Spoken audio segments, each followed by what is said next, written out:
Hello friends, today we are going to see another neurological disorder which is again very interesting.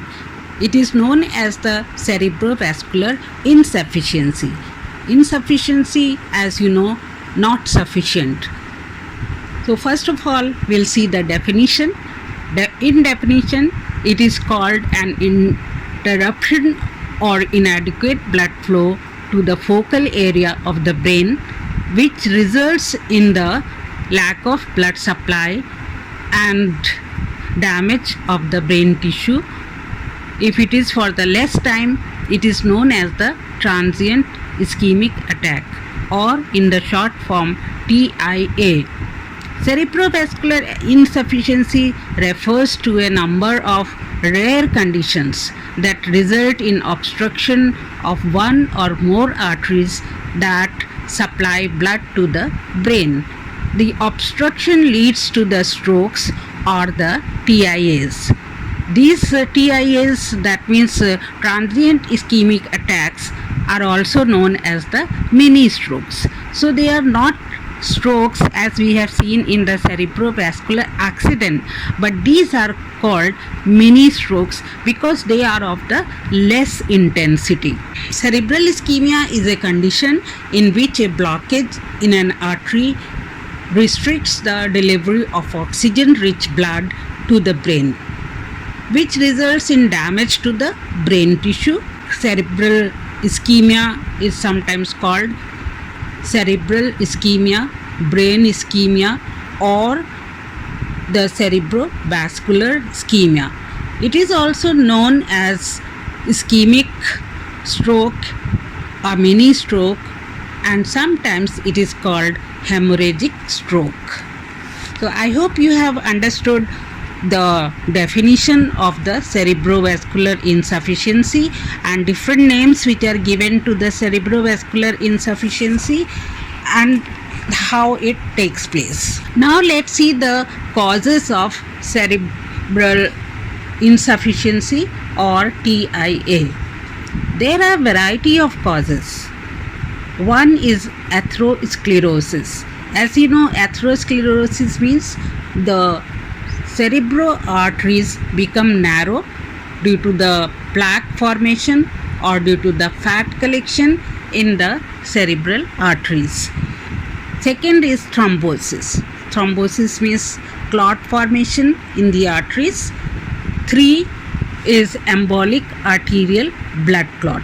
That means the clot which is formed in the artery that separates from its place and then circulates in the whole blood vessels. Next is cerebral venous thrombosis. That means a blood clot in the vein of the brain is formed. Next is cardiac causes. You may wonder how the cardiac causes are leading to TIA or cerebrovascular insufficiency, but it does. Cardiac causes are atrial fibrillation, mitral valve prolapse, infectious endocarditis, and prosthetic heart valve. Next is decreased PaO2 and increased PCO2. That means decreased oxygen in the blood and increased carbon dioxide in the blood. Next one is hyperthermia or hypothermia. Next is increased intracranial pressure. Then leaking or the bursting of blood vessel, which leads to hemorrhagic stroke. Some people may have only temporary lack of blood supply to the brain, which is known as the transient ischemic attack. That doesn't cause lasting symptoms. So you must have understood the causes of the cerebral insufficiency or the transient ischemic attack. Next is how it occurs. That means the pathophysiology or the pathogenesis of the cerebrovascular insufficiency. Under this we will study that it is the result of disruption of the flow of blood by the intrinsic processes which leads to disruption of flow of oxygen and nutrients to the brain tissue. These intrinsic process are the natural processes in the body. It's not from outside, but it is already present in the body. So those processes lead to the cerebrovascular insufficiency. This results in hypoxia, and if persisted for long time, ischemia or death of affected brain tissue take place. In the brain, there are several intrinsic processes that can cause hypoxic diseases. It may last for 24 hours, but if it lasts for more than 24 hours, then it is called a stroke or cerebrovascular accident. I hope you have understood the pathophysiology or pathogenesis, which is very simple. After having seen all the signs and symptoms or clinical manifestations, let's see the risk factors. One is high blood pressure or hypertension. It affects almost 30% of the world population. Second is diabetes mellitus, and third, dyslipidemia. Fourth, smoking, and fifth is alcoholism. Sixth, obesity. Seventh, physical inactivity. Eighth, diet. Ninth, ischemic heart disease and cardiovascular diseases. 10th, hyperthrombocystinemia. 11th, sleep apnea. Between the sleeping hours, patient develops apnea, that means stoppage of breathing for few seconds or few minutes. Then morbidity rate and mortality rate of cerebral insufficiency. In United States, cerebrovascular disease is the fifth most common cause of death. In 2017, it caused 44.9 deaths per lakh people, or 1,46,383 deaths in total. 10% patients recover after cerebral insufficiency, rest of them develop complications. After this, we will see what are the diagnostic evaluation.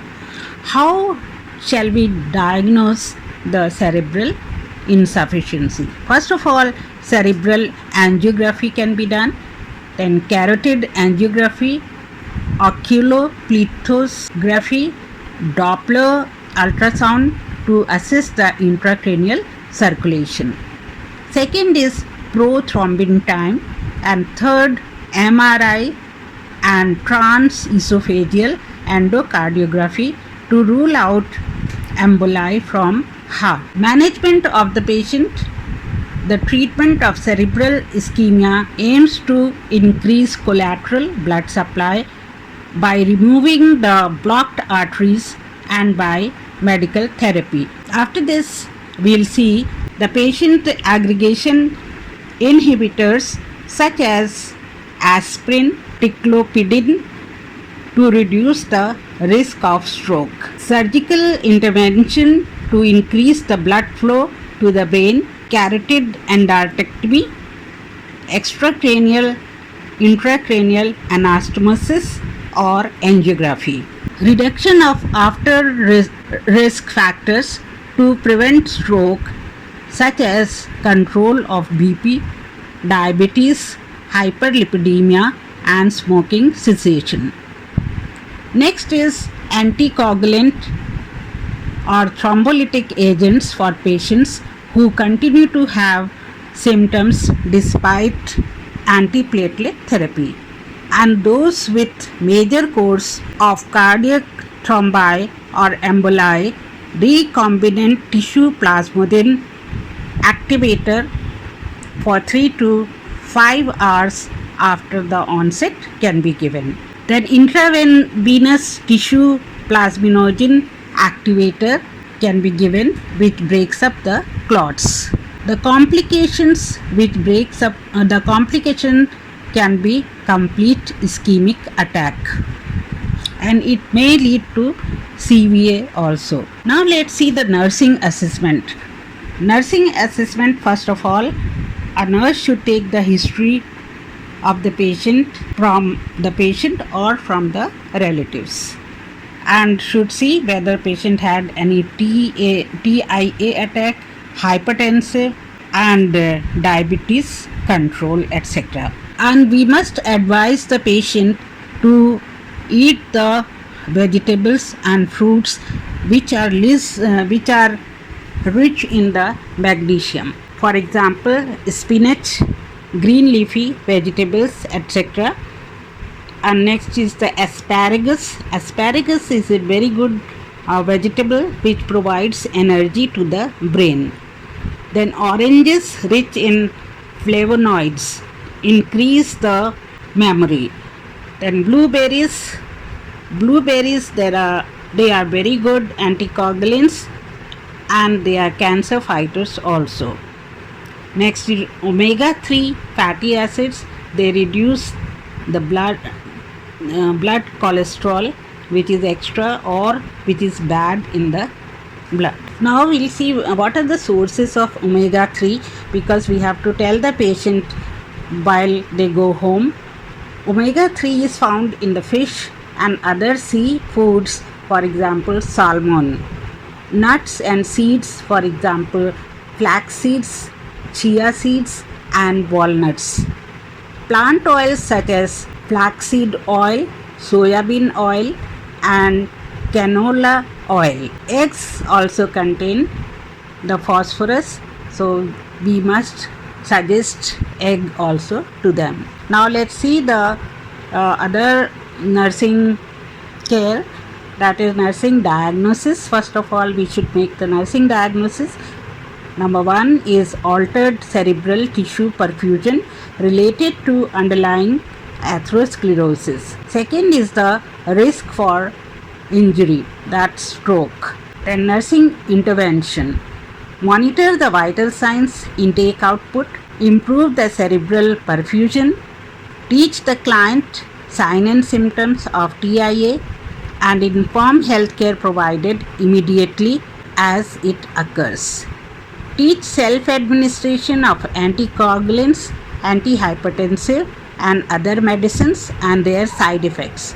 Prepare the patient for surgery, then provide care and preventive complications of post-carotid endarterectomy. First of all, vital signs should be monitored, administer the medication as prescribed and prevent the hypotension as well as hypertension. Neurological checkup should be done by a nurse and it should be done frequently, including pupil size, equality and reactions, hand grip and flexion, strength, sensation, mental status and speech. Monitor hoarseness, impaired gag reflex, dysphagia and facial weakness which indicate cranial nerve injury. Keep head in neutral position to relieve stress on surgical side. Monitor drainage, keep tracheostomy tube at head side so it does not get lost. Hematoma formation can cause airway obstruction. Observe operative area closely for swelling. If hematoma occurs, prepare the patient for surgery immediately after the surgeon suggests. Pain relief by medication. Avoid agitation and sudden changes in position which could affect the blood pressure. Elevate head and when vital signs are stable for the proper drainage of the extra fluid from the surgical side. Then patient education and health maintenance should be done by the nurse. Patient must be told for the follow-up checkup and prothrombin time checkup and partial thromboplastin time, and to report any signs of bleeding when the patient is on anticoagulants. Encourage the use of electric razors and soft toothbrushes to avoid bleeding. Provide information on smoking cessation, low fat diet, birth control alternatives, and exercise. Change the lifestyle if necessary. Provide patient with community based support. So if any problem occurs, they can go to the nearby neurologist or neurosurgeon. Evaluation of the nursing care. The patient is alert and discusses the risk factors, and now the patient is less anxious and satisfied. The relatives also are satisfied. Thank you very much for listening.